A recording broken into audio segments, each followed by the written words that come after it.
존경하는 국민 여러분, 군인권센터 소장으로 활동해온 임태훈입니다. 저는 오늘 제22대 총선 더불어민주연합 비례대표 국민후보에 출마합니다. 제가 처음 군인권센터를 설립했을 때 2009년입니다. 군인권이란 단어조차 없을 때입니다. 군인에게 무슨 인권이 있냐는 조롱을 들어가며 어렵게 단체를 만들었습니다. 돈이 없어 사무실에서 먹고 자던 날들도 있었지만 인권의 가치와 시민의 힘을 믿고 묵묵히 노력했습니다. 윤승주 일병 구타 가혹행위 사망사건, 이해람 중사 성추행 사망사건, 홍정기 일병 의료과실 사망사건, 집단 괴롭힘으로 사망한 황인하 하사, 김상현 이병, 그리고 안전사고로 장갑차에 목숨을 잃은 남승우 일병, 계곡에서 선배들의 잘못으로 목숨을 잃은 조재윤 하사, 변희수 하사 강제 전역 사건 등 숱한 인권 침해 사건을 지원하며 군부대 곳곳에서 행행하던 폭력과 차별의 신음하는 이들과 함께 하였습니다. 국군 장병을 사람답게 대우하는 나라를 만들기 위해 15년 동안 한 길을 달려왔습니다. 이토록 많은 이들 피와 눈물로 어렵게 쌓아 변화를 이루어낸 이 변화가 윤석열 정권을 만나 송두리째 흔들리고 무너지고 있습니다. 2023년 7월 호우 실종 수색 중에 해병대에서 안타깝게도 고 최수근 상병이 우리 곁을 떠나고 말았습니다. 구명조끼도 입지 않고 급류의 속에 밀어 넣었기 때문입니다. 진급의 눈이 먼 사단장의 욕심이 빚은 참사입니다.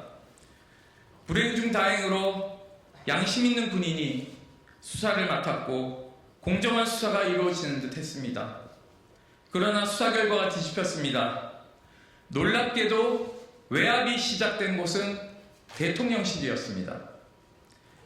외압을 거부했던 수사단장 박정훈 대령이 곧 항명죄로 뒤집어쓰고 군사재판에 해부되어 고통 속에 하루하루를 보내고 있습니다. 정권이 앞장서서 한 군인의 죽음을 진상규명을 밝혀야 함에도 불구하고 이를 방해하고 있습니다. 그동안 군에서 수많은 사건 사고가 은폐되었고 조작되었지만 대통령이 압력의 주체였던 적은 단 한 번도 없습니다. 대통령이 권력을 남용해 개별 사건 수사에 개입을 한 일은 명백한 반헌법적 국가범죄입니다. 그러나 매일같이 새로운 진실이 밝혀져도 불의한 정권은 신경도 쓰지 않고 있습니다. 국정조사는 국민의힘의 반대로 묶여있고 특검법은 대통령의 거부권 행사로 자초될 것이 자명합니다. 총선 결과에 따라 박정훈 대령은 감옥에 갈지도 모릅니다. 국민 여러분, 양심의 숨통이 막혀가고 있습니다. 얼굴색 하나 변하지 않고 거짓말을 늘어놓으며 박정훈 대령을 짓밟았던 대통령의 측근들과 국방부의 공공들도 국민의힘 지도부의 전폭적인 지지를 받으며 국회 입성을 노리고 있습니다. 얼마 전 신범철 국방부 차관이 천안갑에 단소공천을 받았습니다. 급기야 임종득 국가안보실 2차장이 영주 봉화 영양에 단소공천을 받았습니다. 윤석열 정부와 국민의힘은 착실하게 2라운드를 준비하고 있습니다. 다시는 진실과 양심이 입을 열 수 없도록 수사외압의 공범들에게 급배지를 달아주려고 하고 있습니다. 그만큼 해병대 사건이 이 정권의 치명적인 약점이기 때문입니다. 민주개혁 진보 진영도 이제 준비해야 합니다. 이들에게 맞서 22대 국회에서 박정훈 대령을 지킬 사람이 필요합니다. 흔들림 없이 최상병 사망 사건 진실을 되찾아올 사람이 필요합니다. 저 임태훈이 하겠습니다. 네. 네. 이거 봐봐도 사실은 1호 법안을 다들 말씀하시지만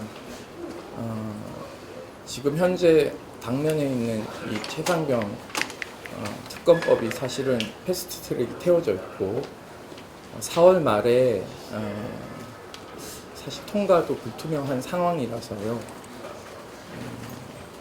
만약에 이게 자초될 위기라면 저는 이게 1호 특검법이 1호가 되지 않을까 생각을 합니다. 그만큼 되게 절실하다고 생각하고 있고요. 저는 일단은 특검법이 관철되지 않을 시 어떻게 해야 될지를 많이 고민을 하고 있는 상황입니다.